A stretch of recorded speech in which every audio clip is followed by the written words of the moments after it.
I'm still so dumbfounded and genuinely confused over this trade. And now that I have compelled myself, I've calmed down, I can now see this trade through a proper lens. You know what I mean? Pretend I'm wearing a Jets jersey right now, okay? Pretend, even though I'm definitely not, right? Now, seeing this through a proper lens, I realized I think the Colts are fucking idiots for this trade. I think that this is not a smart trade, right? Like I already said in my previous video, I don't think the Colts are going to end the season on a high. I think teams have seen enough of them, and they go up against a large array of teams that can actually pose a threat to them. But to start this basis, I have to tell you about what I think about them already. Right now, the Colts have the ability to beat high teams. We've seen that. They beat the Chargers and they beat the Broncos, right? Which both teams are very high up. Actually, both from the AFC West, which is crazy. I didn't even notice that. But both teams play to a high level. We know this already, right? So beating those teams are crazy, even though I will definitely say they squeaked out one of them. I think it was 28-29 Broncos. But the other one I can't remember was 38-24. 38-24. And like I'm just saying, those are some good wins. But then again, they also lost to two other big teams, right? Which, who was it? They lost to the Rams, and they lost to the Steelers. The Steelers just this weekend. I almost said go to Aaron Rodgers, but yeah. So they've lost to good teams.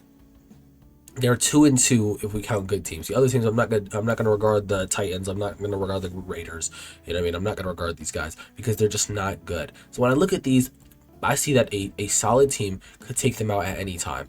So even though I believe that they could end like 12-5 with their current record, they could end, I don't know, they could end 11-6, like I said in the other video. I don't think that they're going to have a real amazing end to their story at all. I believe that the Colts are really riding a high of Jonathan Taylor playing complementary football. He's playing something so different that we've never seen before that we could actually just sit back and be, damn, you know what I mean? Like damn, he's playing evil ball, you know? And then but at the same time, if you go up against these good teams, what you got? You got 4 games. You got 4 games. I mean, hey, let's hope you get the 1 seed. You feel me? Go bang bang 3. You know what I mean? But let's say you get 4. You're expected to lose 2 against good teams, at least as of how I'm looking at it right now. And let's imagine the playoffs right now. Do I think that they could beat the Bills? Fuck no. Do I think they could beat the Patriots? Fuck no. Do I think if they get a game against a Broncos team that's already seen how they play and could go at them in the same regard, do I think they can win that? Fuck no. You know, do I think they can beat the Steelers? No, they just lost that today. Do I think they could beat these guys, the Chiefs? No, I don't think they can. You know what I mean? And when the Ravens sneak their way into the playoffs, I don't think they can beat them. That's damn near every playoff team I can think of right now. All right. So when I look at you guys and I see that, I am utterly disgusted by this trade. You traded for an all-pro level player. You traded for a corner who's amazing. You traded based off your injuries. And with guys out there on your defense like Mekhi Blackman, Kenny Moore. I think Kenny Moore's still playing some good football for his old self. You know, his brittle bones, his britches are still going. But then I see guys like Mekhi Blackman, who you guys acquired from the Vikings, who you also acquired Cam Bynum from the Vikings. Cam Bynum's playing great football too. Two stellar guys back there, and you make a move to try to, chisel the ends, Make a statue out of marble. You try to get Sauce Gardner to fill in that hole. Wow. And guys, I have to tell you 100%. Like I said in my other video, I went and I got Breece Hall in a trade for fantasy because I believed that he was going to be traded. So I was like, let me just prepare myself. Let me get myself ready, and I will ship off Breece Hall I will skip Breece Hall wherever he gets shipped off to, maybe he'll be a crazy good running back, right? And then I go, oh, he's not getting traded. It's fucking Sauce Gardner, right? Which Sauce for 2 firsts makes sense, right? If anything, that's not as much as I thought would go for a guy like Sauce Gardner. But 2 first rounders for him, your next 2, and or was it 27 and 28? Because that might make this trade a little better in my eyes. Just a quick thing. Browns are trading Joe Tryon-Shoyinka for a 7th round pick. and a 7th-round pick for a 6th from the Bears. That is ridiculous. But let me get the exact regards of this trade again, because I think what were the two? I think it was 2027, 28, but whatever. Gave up 2 firsts as a team that I don't think is going to make the win the Super Bowl, or I don't even think is going to win a playoff game.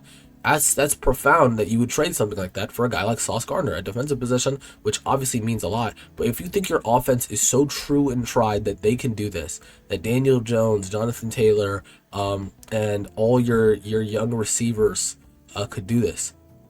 But as I'm speaking about young receivers, that's where this trade teeters. The young stud Adonai Mitchell is gone.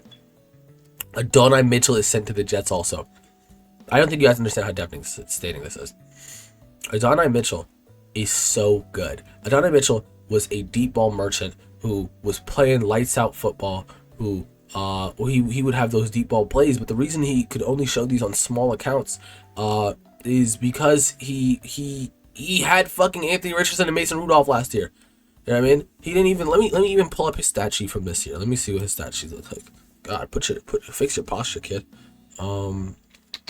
But yeah, Adonai Mitchell is fast. He's fast. He's strong. He plays well, and most of all, that dude he's 23 years old. He's 23 years old. You know what I mean? So that sets a lot to me. He made an insane catch, I know, earlier in the season. He's not getting as much playing time as he should at all. His highest game being up against the Rams, which that's where I showed you his deep ball stuff. I was talking about the 75-yarder. But he's not doing anything to the regard of what we think he should on the Colts because there's too much talent. But the thing is, what he gives the Colts is longevity, something that they're losing in these draft picks. Right? They're losing this heavily in these draft picks. As I go look, let me remember, I believe Adonai Mitchell was a 2nd-round draft pick. I remember he fell because of some personality issues, you know what I mean? Yeah, he was the 52nd pick in the 2nd round, and that's where I think teeters this against them. You know what I mean? You gave up your young wide receiver, and this young wide receiver that you gave up had so much upside. He was huge at Texas. A projected 1st-rounder who got flipped to that is insane. You know what I mean? And I know you got guys like Josh Downs, you know what I mean, Pittman. But God, man, Josh Downs plays good, and he's young, right? Pittman, however, is playing great football, right? I won't say that, but Pittman is getting to the older side. He'll be 29 later this year. You know what I mean? So not later this year, this upcoming year. He's getting up there in age, you know. So Adonai Mitchell and 2 first-rounders is too high of a price to pay, in my opinion. You gave up your young pick from a year ago. You gave up your young pick from a year ago for this, which I get. Sauce Gardner's that level of talent, but Adonai Mitchell and 2 firsts, it's insane because Adonai Mitchell will be huge. Quote me, he will be huge for these Jets. He will play amazing football. Hope you guys enjoyed this video. I just want to talk about this real quick, just go deeper. Hope you guys enjoyed this. Love you guys, and peace.